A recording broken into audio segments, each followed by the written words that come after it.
Emily O'Reilly is a former journalist and broadcaster who's been the European Ombudsman since 2013 and is seeking a second term in office later on this year and joins me now from her office here in Brussels.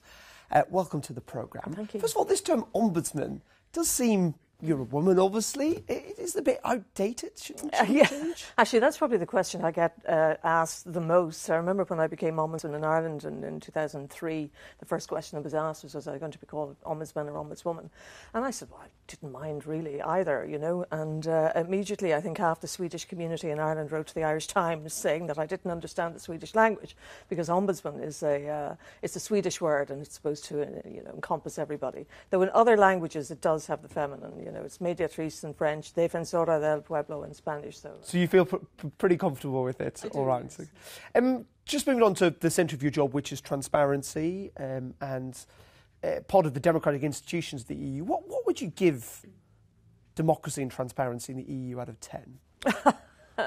Gosh, well, it depends who you're talking or what institution you're talking about. I mean, I think the institutions have been forced, certainly because of the various crises over the last few years, and a greater heightened consciousness of what goes on in Brussels, to become more transparent.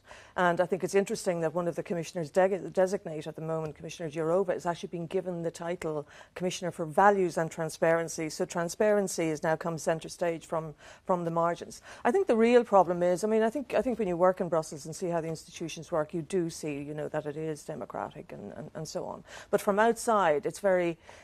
Brussels can be almost unintelligible to a lot of people, the language, the multicultural nature of it. And I think when people don't understand how things work, that leaves a vacuum. And when there's a vacuum, it can quickly be filled with false facts and propaganda. And that creates, I think, a caricature of the EU, which can be dangerous, as we've seen in recent times. Well, I mean, you talked about, I think the European Council was not a stop pupil when it all came to transparency and openness. And many would look at, let's say, the appointment of Ursula von der Leyen as a perfect example of that, that, this was a process for most European citizens that was in no way transparent.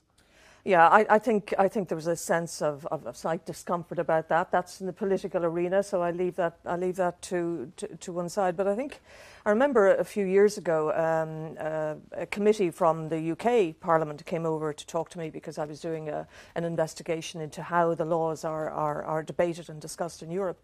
And I remember that the chairman of the committee said to me, "We send our ministers over to Brussels. We've no idea what they're doing. We've no idea what they're discussing and what they're deciding." And I said, "Well, why don't you ask them? Because the accountability is to Westminster or to Dublin or wherever, and not to Brussels per se."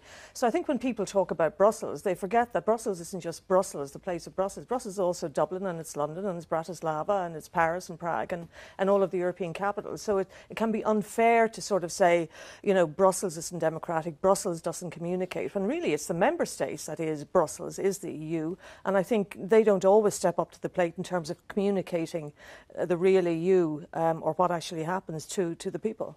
When we look at the recent process of trying to vet some of the commissioners going forward, we've seen a whole range of conflicts of interest where commission nominees have been pulled up on.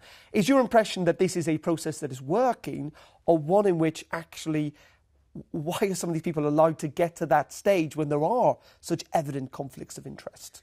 Well, I think what's interesting, I mean, I've been following it obviously, and I've dealt with those sort of cases over the last while, and I suppose one of the more high-profile ones I would have dealt with was, you know, when former President Commission the former President of the Commission, Barroso, decided to take up a position with Goldman Sachs Bank, which is quite a controversial bank, as you know, and people looked into conflicts there and whether it was appropriate that somebody who held that position should be taking up a position in a bank that had been so implicated in the financial crisis on both sides of the Atlantic. But I think what's interesting that's happening now is that those issues of transparency and ethics are coming centre stage, and we see it in the hearings, and we see it as well in one proposal that the president of the future president of the Commission, von der Leyen, is put forward, which is to have an independent body which will monitor ethics. So you see, it's come, as I say, from the margins and into the centre. And I think some of the work I've been doing, but also the work that Parliament has been doing, and indeed the media has been doing, has sort of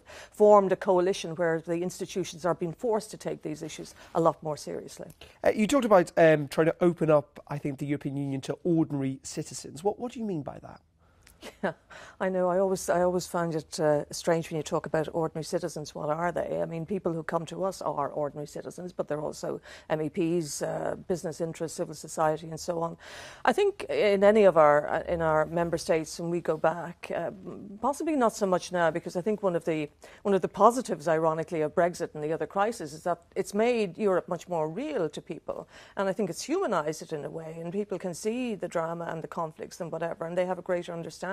And it resonates emotionally a lot more with them. But I think prior to that, Europe was distant. And I think most people don't get up in the morning wondering about the democracy and transparency of Europe. Most people get up in the morning and worry about their jobs and their daily lives and what's happening in their own village or towns or government or so on. But I think given the huge role that Europe, that Brussels, that the legislation plays on the daily lives of people, as people in the UK and other places now are very aware of, and I think it's very important that people see what actually happens. I mean, it can be as difficult or as simple as you wish it to be. And I mean, the people who put forward the legislation and enact the legislation come from the member states. It's our ministers who come over and discuss, agriculture, fisheries, or finance, or whatever. And it's our own MEPs, our own politicians who come to Parliament and become co-legislators with the Council. But one of the points about the European Union people may feel is distant is because it simply doesn't look like them to a degree. Now, there's been massive efforts in terms of gender, but let's look at the European Parliament in terms of its ethnic makeup. The Commission has never had someone of colour on it. For people, millions of Europeans who are non-white, the European Union couldn't look more distant because it doesn't look like them. No, I think you've made a good point there, and I was speaking to a young MEP yesterday who wants to do a lot of work on diversity, and I think sometimes we limit our discussions about diversity to gender, where you're absolutely right. If you go over to the European Parliament, and certainly when they're in plenary and look, you see that it does not reflect the Europe that we see on the streets right across from west to east. And I think that is a problem. Okay, and just very finally, because I know you're seeking a second term, can you promise that your second term that you want to keep the office in Strasbourg? Because I think there's been talk about you moving permanently to Brussels. Nothing's changed. The seat of the office is in Strasbourg, and it remains that way. And what is your kind of number one ambition, in one word, if you could, for the next 5 years? To be even more effective than I have been. Emily O'Reilly, thank you very much indeed for joining us on The Global Conversation. Thank you.